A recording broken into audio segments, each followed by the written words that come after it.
Sur le plateau du Grand Talk d'hier soir, Annie Tchelet brise le silence et révèle toute sa vérité. Elle explique pourquoi Blé Goudé choisit maintenant de s'exprimer sur cette affaire qui le lie à Nadi Bamba. Des confidences inédites, des explications surprenantes. Restez jusqu'à la fin, vous ne verrez plus cette histoire de la même façon. Abonnez-vous, likez et partagez. Annie Tchelet, votre part de vérité. Merci beaucoup, Christelle. Merci à tous.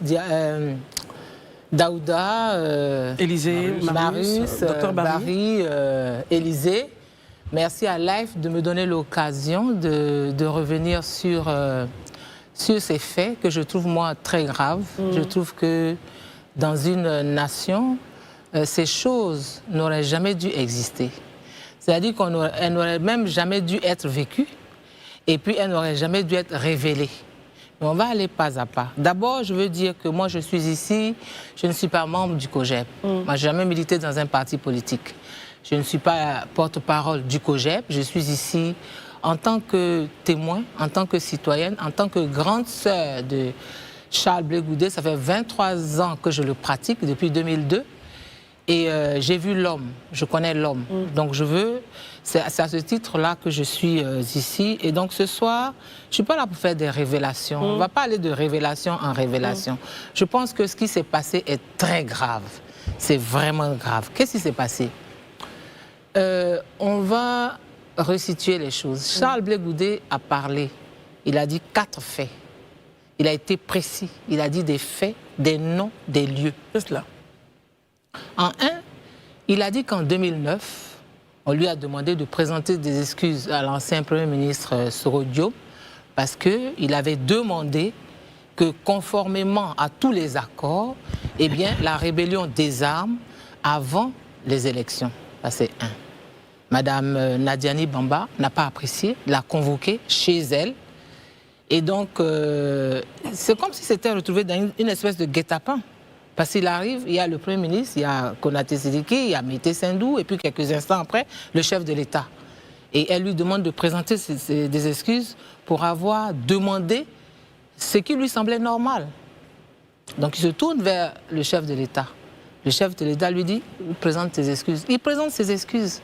Qui est-il? Entre un chef d'État et un Premier ministre, qui est-il? Ce sont les faits qu'il vous a rapportés à vous. Oui, mais je les ai su le même jour, parce qu'il était déboussolé. Moi, j'ai vu un Charles Blé Goudé dépassé, déboussolé. Il ne comprenait pas.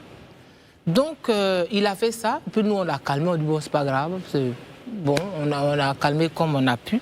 Donc, il raconte ça.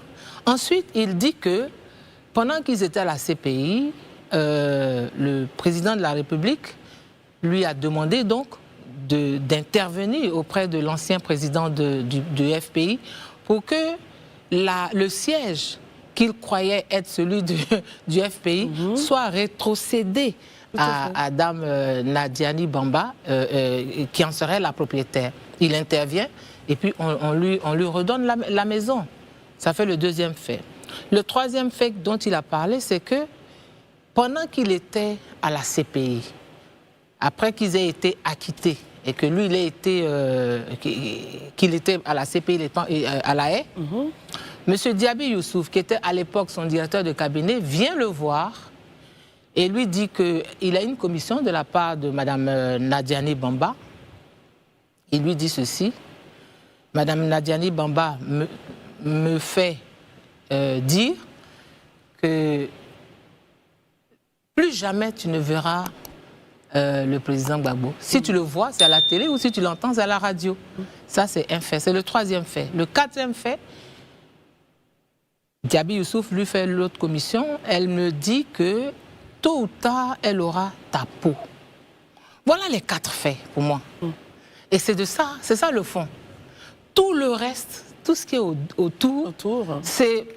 Pour moi, c'est du verbiage. Est-ce que quelqu'un a démenti ces faits-là? Parce qu'on a eu Konaté naviguer, il les a confirmés. Dans tout ce qu'il a dit, il a confirmé. On a eu l'ancien ministre Konaté Sidiki, il a confirmé. Tous les 4 faits. Tous les 4 ont confirmé. Donc, c'est ça le cadre. C'est dans ça que nous devons discuter. C'est de ça que nous devons parler. Très bien. Tout le reste franchement, alors tous les gens qui sortent, Diaby Youssouf, je vais revenir sur chacun, sur Diaby Youssouf, sur ce qu'il a dit, sur ce que Demba Traoré a dit, mais je crois qu'on est dans un moment qui est trop grave. Pour moi, je ne peux même pas qualifier ces faits, je ne peux pas les qualifier. Avant d'écouter Daouda, est-ce qu'un jour vous auriez eu vous-même la capacité de dire attention, voilà ce que je pense s'être passé en telle année sans l'interview de Charles Blé Goudet? Est-ce qu'on aurait eu cela de vous? Mais moi, j'avais prévenu, il y a quelques années déjà. J'ai prévenu, j'ai fait des vidéos, j'ai dit attention. Le jour où Charles Blé Goudet va ouvrir sa bouche pour parler, l'expression que j'ai utilisée, c'est qu'il y a des gens qu'on va poursuivre avec des bois de placali dans ce pays. Très bien. Daouda, commençons par vous. Merci beaucoup, Christelle. Madame Anichele, merci d'être là. Mais avant de commencer, vous savez qu'il y a quelqu'un qui a juré sur le Coran dernièrement. Et je sais que vous êtes chrétienne. Et la Bible dit comme ça, dans Jean 8, verset 32. Waouh! Vous connaîtrez la vérité. Et la vérité vous affranchira. Donc je pense que si l'envie vous vient de jurer, je vous ai apporté une Bible. D'accord. Si vous avez envie de jurer, en tout cas, la Bible elle est là. D'accord. Ce n'est pas un Louis II, mais c'est une Bible. Oui, c'est Voilà. une Bible. Voilà. Donc je pense que vous allez dire la vérité. Oui. Ok. Mais moi, je dois dire que je suis chrétienne. Et moi, en tant que chrétienne, je ne jure pas sur la Bible. Je ne jure même pas.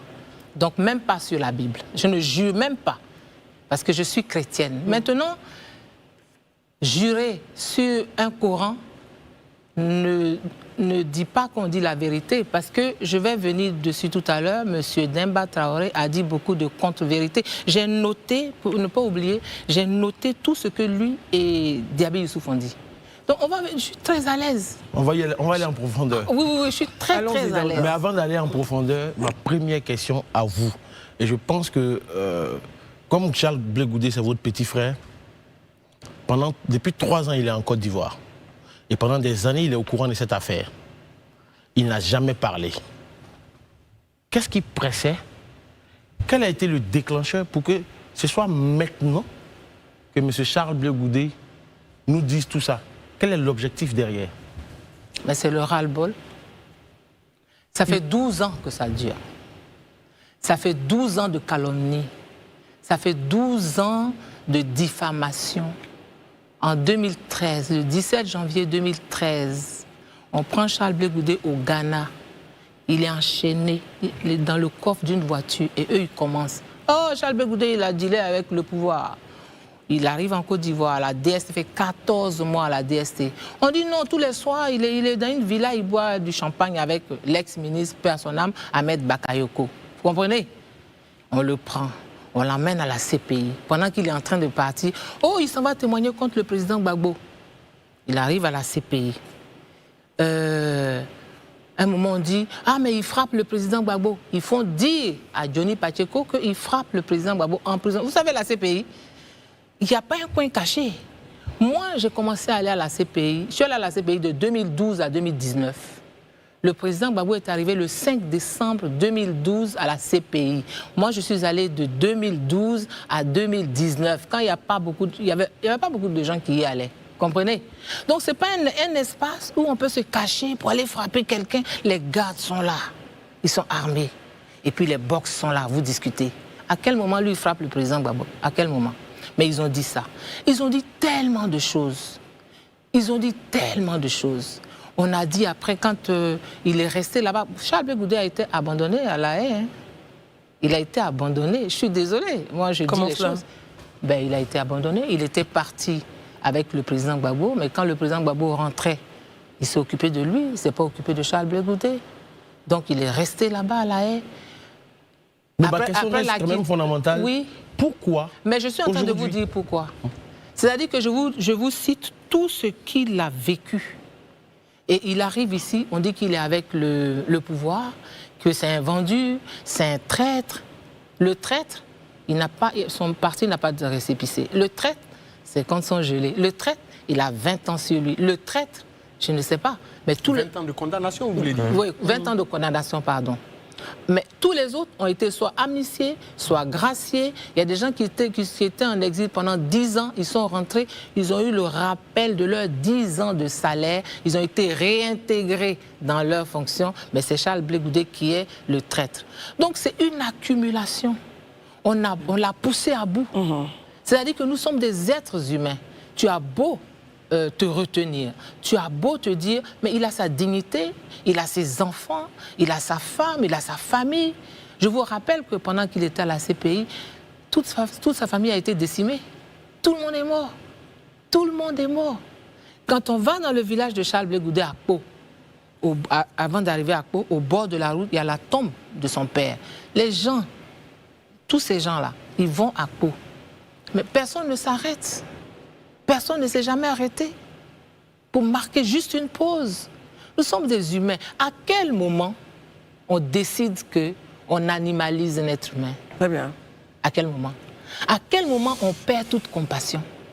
À quel moment on s'acharne comme ça sur quelqu'un? Donc c'est tout ce ras-le-bol-là qui a fait qu'il est sorti. Mais je vous précise que Charles Blé Goudé n'a même pas dit le centième de ce qu'il a. Donc on attend un acte 2. Non, il n'y a pas d'acte 2. Revenons sur les propos donc tenus par Charles Blé Goudé. Vous avez cité 4 faits. Regardons ces 4 faits. Le premier fait nommé par Charles Blé Goudé. Est-il, qu'est-ce qu'on peut avoir des détails sur cela et quel est votre point de vue? Non, il a donné tous les détails. Le premier point, c'est, je fais une interview avec M. Issa Sangaré Yereso. Je demande que la rébellion des armes. On me convoque 3 jours après. Je suis sommé de présenter des excuses. C'est une incompréhension. Mais tout ça, il a gardé pour lui. Tout ça, il a gardé pour lui. Marius, comment est? Alors, ma très chère Annie Tchelé, je rappelle que ma première émission télé en Côte d'Ivoire, c'est avec vous. À l'émission On est ensemble. Oui. Vous m'aviez donné, pour la première fois de mon histoire, l'opportunité de m'exprimer sur les médias d'État. Oui. Je voudrais donc profiter de l'opportunité pour vous dire merci. De rien. Cela dit, quel rapport entretenez-vous aujourd'hui avec le président Laurent Gbagbo? D'abord, Merci d'être resté jusqu'à la fin. Donnez votre avis en commentaire. N'oubliez pas de vous abonner, de liker et d'activer la cloche de notification pour ne rien rater de nos prochaines vidéos.